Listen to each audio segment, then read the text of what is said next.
I'm hitting my DMT cart right now. This clip is engraved into my brain. CSGO is so incredibly recognizable because of the clips that surround it, whether it be an insane clip from a professional game or a clip of someone hitting a DMT cart in the middle of their comp match. Taking a sec to actually understand what that means is why I'm so fixated on this clip. First, some information. All my life I've been with intellect, but the flow. DMT is a powerful and naturally occurring psychedelic compound. Structurally, DMT is closely related to serotonin, a neurotransmitter that plays a crucial role in mood regulation and various psychological processes. The effects of DMT are profound and unique, often described as producing intense psychedelic experiences that involve vivid visual hallucinations, altered perceptions of time and space, and a sense of deep introspection. These effects typically occur rapidly after ingestion, with the onset of the experience happening within minutes. DMT is a short but incredibly intense trip that may last only a matter of minutes, but can feel much longer due to the altered perception of time. DMT's psychoactive properties are attributed to its interaction with serotonin receptors in the brain, particularly the 5-HT2A receptor. This compound's ability to rapidly cross the blood-brain barrier contributes to its quick onset and intensity of effects. DMT is also endogenously produced in the human body, leading to the speculation about its potential role in certain mystical or transcendent experiences. Since 1955, the substance has been found in a host of organisms, in at least 50 plant species belonging to 10 different families, and in at least 4 animal species. The trip is broken down into 4 different stages. The Psychonauts wiki quotes, Stage 1, breaking through. The first step of a DMT trip is the come up that leads onto an experience commonly referred to as breaking through. This seems to have at least a few different ways of presenting itself to the user. The first thing that a person notices is an extremely distinct set of visual enhancements, such as increase in visual acuity and color intensity. This is followed by a sudden onset of high level 3 geometry, which increases its intensity until it envelopes and covers the external environment. These effects are often accompanied by auditory hallucinations, such as soft crackling sounds or high-pitched extended tones. There is also the possibility of accompanying physical sensations as one breaks through. These can include feelings of suddenly being pushed through and onto the other side of a membrane, or feelings of shooting through space at high speeds. Stage 2. The waiting room. Almost immediately after a person has inhaled enough DMT to have broken through, they often find themselves spending a brief amount of time in what is sometimes described as a psychedelic waiting room or loading screen. The appearance of this space can assume a seemingly infinite variety of forms, but generally appears in the shape of an enveloping tunnel composed of rapidly shifting interlocking geometry. This lasts approximately 10 to 20 seconds and feels qualitatively different from the other stages of the experience. Stage 3.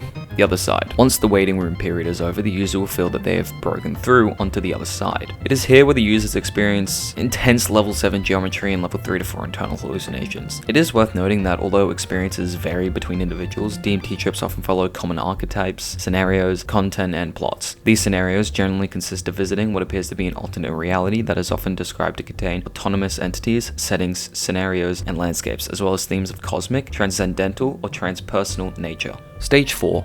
Drifting down. The final stage is experienced as a sensation of being pulled further and further away from the scenario until it is no longer visible and one finds themselves back in reality. This is typically accompanied by level 3 to 4 geometry, as well as a sense of general exhilaration and awe. The moderate to mild geometry stays for further 10 to 15 minutes before disappearing completely, sometimes leaving a noticeable body high that lingers for up to an hour. A DMT cart is a vape cartridge that combines either N-DMT or 5-MeO-DMT with an e-liquid base. Oftentimes the cart can be used with certain vaporizers, however can also be used with standard cartridge-style vape pens. These pens are often sold with CBD, THC, or nicotine cartridges. When the tank is empty, it's removed and a fresh new tank is screwed into its place.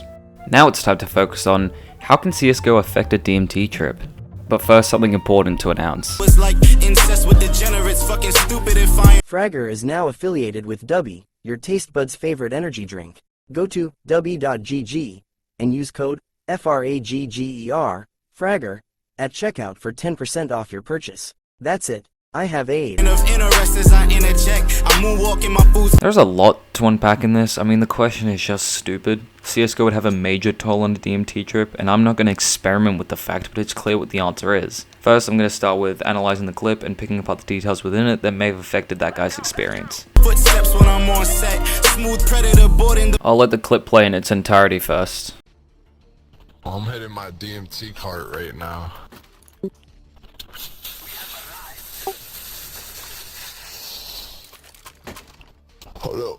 Hold on, nigga. I'm hitting it not enough to break through though. I'm gonna take one too, bro. Oh my god. Oh my god. I need that. Oh my god. Jesus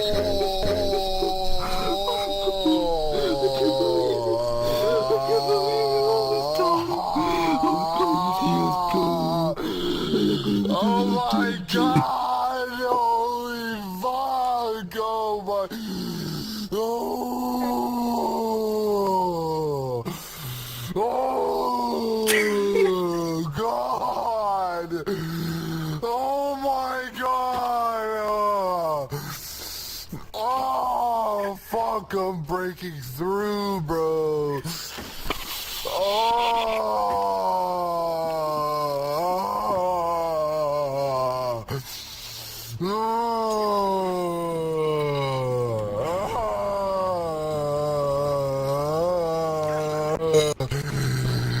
my god!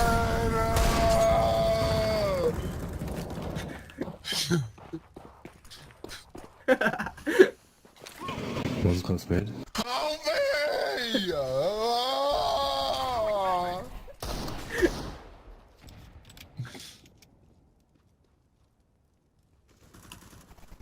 That walls are melting, bro! What the fuck is going on, nigga?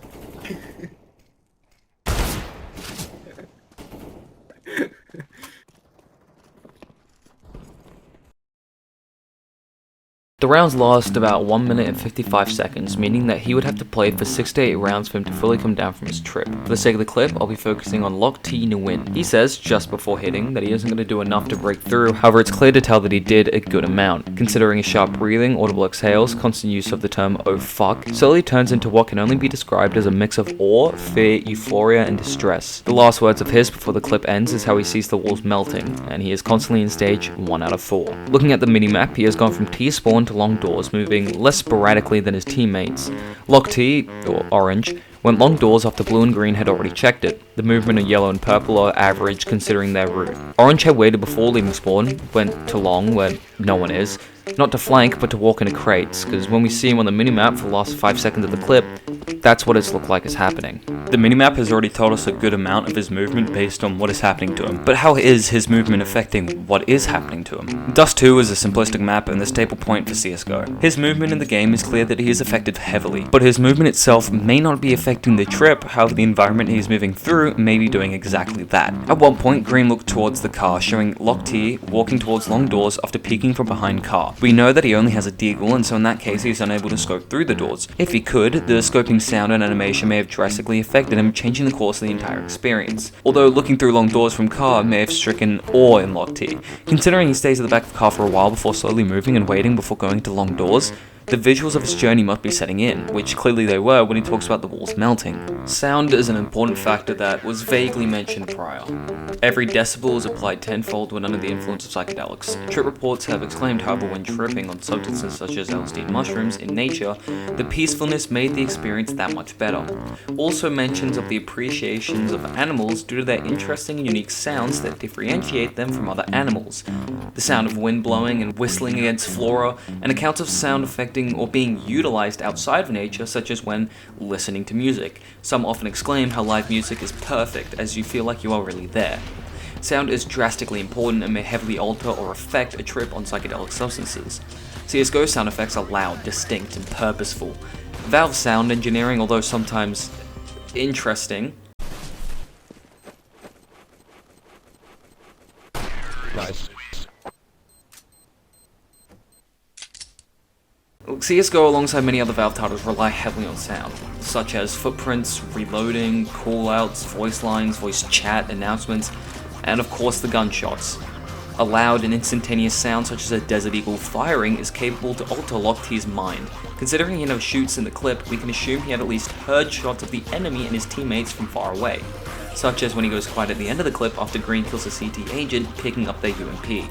Another important factor in a sense that is amplified is touch. If we assume that Lock T is using a setup much like UI, we can assume that he has a decent keyboard, mouse, mousepad and headphones. Sometimes gaming mouse is designed in ways to boost its ergonomics, adding rubber along the side for your thumb or pinky finger to rest comfortably when they are otherwise useless. Although some have this, not all gaming mice have this feature. Let's assume both scenarios.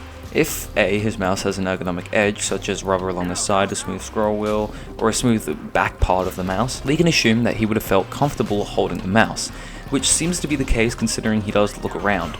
The awkwardness in his sense of touch may come from his arm leaning on the table when he is holding the mouse. Sometimes it isn't what you're holding that affects you, but it might be how it's being held or utilized. For instance, as I'm writing this with my keyboard, my fingers felt comfortable on the keys, yet my arms are hanging from the edge of the table and almost uncomfortably are propped up against the edge of my desk. That is where the discomfort comes from, which is most likely where Lock T would be experiencing his comfort in the sense of touch. Speaking of keyboards, the keycaps are designed to be smooth when it is pressed, when it's held down, when it's released, and its placement in relation to the other keys. Also going off the fact that Lock T must use his computer a lot, his keyboard, mouse and mousepad may not be offering any wild sensations when in use, but I believe his headphones may be, not just the sound emitted from them but the feel on his head. Some DMT reports have exclaimed an odd sensation through their entire body due to a hat being on the head or even a headband, because it doesn't feel natural.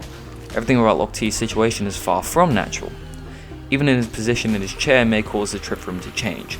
It's often said that a straight posture, whether standing, sitting or lying down, is the best posture to assume. Under the influence, not only does it feel natural, but there is no pain in doing so. With this in mind, it's hard to assume Lock T's posture and how he was sitting in his chair. Perhaps he is slouched, but has brought his mic to his mouth, or he is sitting upright and attentive, allowing it all to happen. With Lock T, there really isn't much to go off. He says the same thing, makes similar sounds, his movement we've already gone over, external factors we have touched on, but something impressive to note is during this whole thing, his mind melting down and discovering his deemed truth through DMT, he managed to hold down the push to talk button for his team, being aware of when he lets it go to talk again. It is possible that during the first 1 to 2 minutes of his trip he is aware vaguely of his surroundings.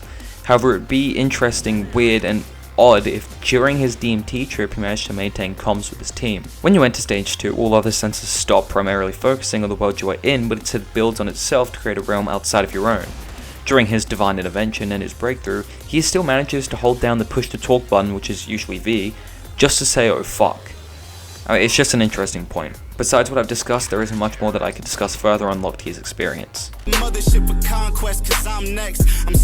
Truth be told, this is stupid. Like, CSGO will definitely affect your DMT trip. Hearing gunshots, footsteps, and an out-playing bomb has been planted or terrorists win would fucking suck if you were splitting your head in two. I just want to talk with Lock T Nguyen, but that seems impossible. However, I can at least say that I kind of vaguely, shittily, and discreetly answered how CSGO can affect your DMT trip, so yeah, good for me, I guess. Video's done. See ya.